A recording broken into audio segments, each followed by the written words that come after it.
अस्सलाम वालेकुम व्यूवर्स। जी व्यूवर्स, जैसा कि मैंने आपसे प्रॉमिस किया था कि 14 अगस्त तक हर रोज़ मैं हमारे पास्ट के बारे में एक इन्फॉर्मेटिव वीडियो आपके खिदमत में पेश करूँगा। तो आज मैं हाज़िर उस सीरीज़ के एपिसोड नंबर 1 के साथ। तो आज का हमारा टॉपिक है अराइवल ऑफ यूरोपियन इन सब कॉन्टिनेंट। कैसे ये यूरोपियन अंग्रेज़ हमारे सब कॉन्टिनेंट में एंटर होते हैं, दाखिल होते हैं, किस तरह से वो आते हैं। So let's begin.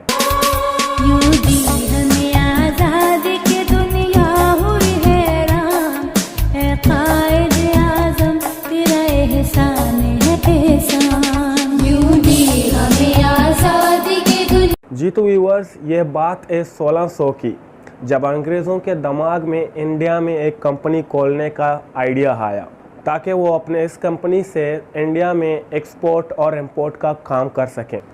तो इस आइडिया को एग्जीक्यूट करने के लिए उनको उनकी क्वीन एलिज़ाबेथ की परमिशन की ज़रूरत थी। तो वो चले गए क्वीन एलिज़ाबेथ के पास परमिशन लेने।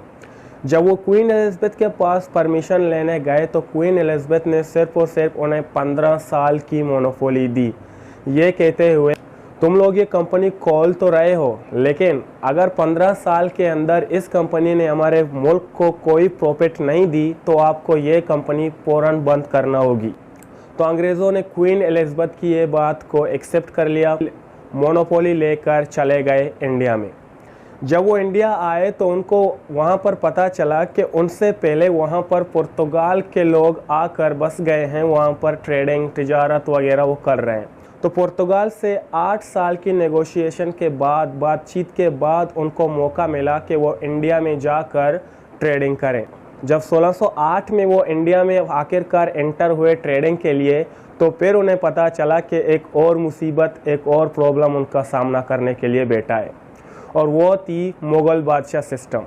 जब 1608 में वो इंडिया में पहुंचे तो उस वक्त नूरुद्दीन जहांगीर का हुकूमत चल रहा था। तो वो अपना ट्रूप लेकर नूरुद्दीन जहांगीर साहब के पास गए उनसे परमिशन लेने के लिए कि वो उनको परमिशन दे एक कंपनी खोलने के लिए ताकि वहाँ पर वो तिजारत कर सकें। जब वो जहांगीर के पास गए तो जहांगीर ने साफ साफ इनकार कर दिया कि मैं तुम लोगों को इजाज़त नहीं दूंगा, तुम लोग यहाँ पर कोई कंपनी खोल नहीं सकते। वो इंडिया से मायूस और परेशान होकर दोबारा अपने मुल्क यूरोप चले गए, लेकिन उन्होंने हार नहीं मानी थी।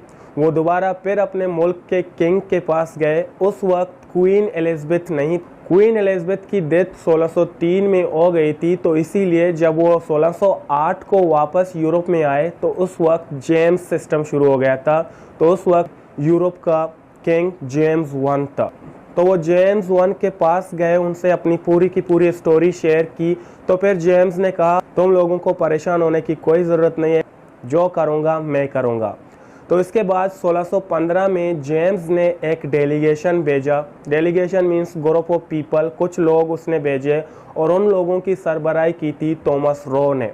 थॉमस रो अपने कुछ लोगों के साथ जहांगीर के लिए इम्पोर्टेड इंटरनेशनल गिफ्ट्स लेकर गया था। जब वो जहांगीर के दरबार में पेश हुआ और उसको वो गिफ्ट दे दिया तो जहांगीर वो गिफ्ट देकर बहुत खुश हुआ और जहांगीर को वो गिफ्ट्स बहुत ही पसंद आए। जब थॉमस रो ने ये देखा कि जहांगीर को ये गिफ्ट्स बहुत पसंद आए, उसने अपना दूसरा वार कर दिया। तो उसने जहांगीर को इन गिफ्ट्स का लालच दिया और कहा कि अगर आप इससे भी ज़्यादा अच्छे, इससे भी ज़्यादा क्वालिटी वाले गिफ्ट्स चाहते हैं तो आपको हमें परमिशन देनी होगी इंडिया में ब्रिटिश ईस्ट इंडिया कंपनी खोलने के लिए। तो जहांगीर ने ना आओ देखा ना ताओ देखा, उसी समय उसने परमिशन लेटर लिखकर ब्रिटिश ईस्ट इंडिया कंपनी खोलने की इजाज़त दे दी।